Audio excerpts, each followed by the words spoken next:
Emily in Haringey. Emily, good evening. Hi, good evening. I recently flew to Prague with my children.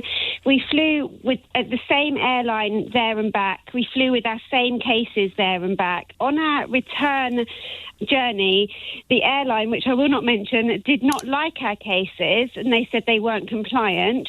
I Googled the cases in front of the lady as she was taking the money from me and said they are compliant. They fit your 30 by 20 rule. It said on the website where I got them from. I obviously don't travel with a tape measure, although I may start.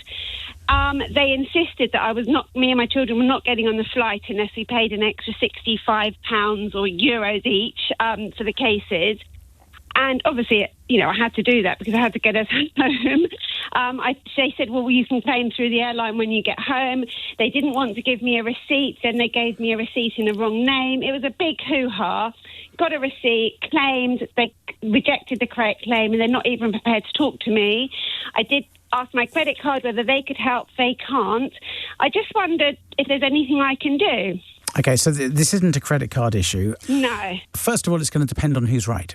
Whether they were right that your case was oversized or you're right that the case wasn't. The fact it got through on the way out is really neither here nor there. Just because I might, not that I would ever dream of speeding on a motorway, but if I drive at 80 on the way to Birmingham and don't get caught, but I get caught on the way back, that's not going to be much of a defence.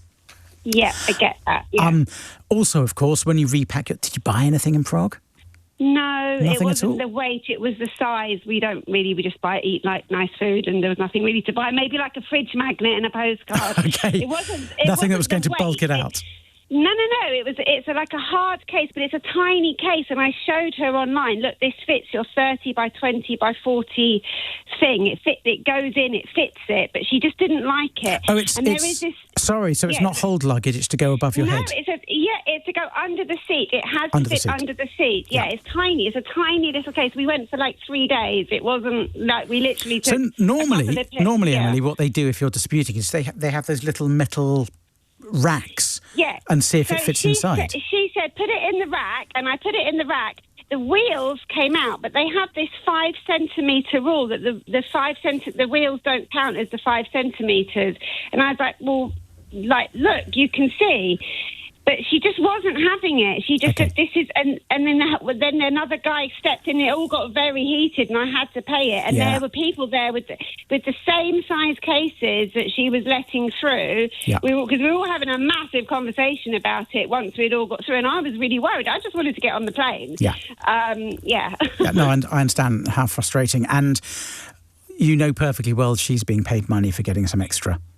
And exactly, revenue. and I just feel like you're a very vulnerable situation when you're in that situation, because you don't want them to say you are now grounded. Yeah, do you know what exactly. I mean? If you get too aggressive, you're completely in the strip. And even though I had my case on the website on my phone, showing her the size and showing her, but this is what your paperwork said I can bring. This is what the case is. It's the same case. You can physically see it's the same. It's quite an unusual case. It's tiny, so almost. Yeah.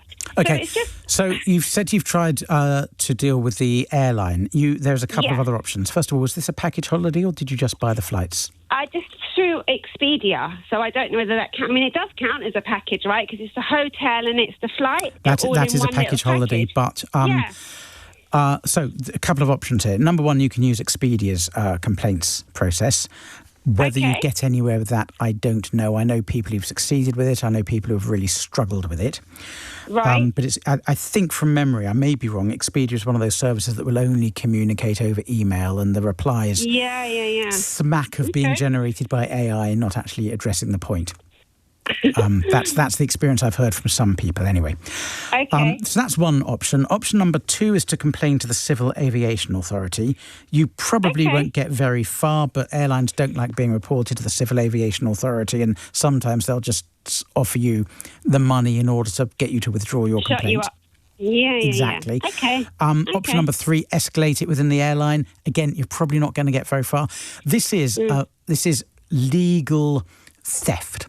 What airlines do here, because there is almost no recourse.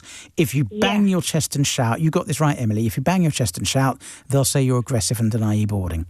Exactly. Or you don't get your cases, or you have to pay them the money, and there's almost no way of getting it back in the real world. You're completely between a rock and a hard place, and you don't want to be rude, and you don't want to be hot. Yeah, you just want to get on your flight and get home. Yeah.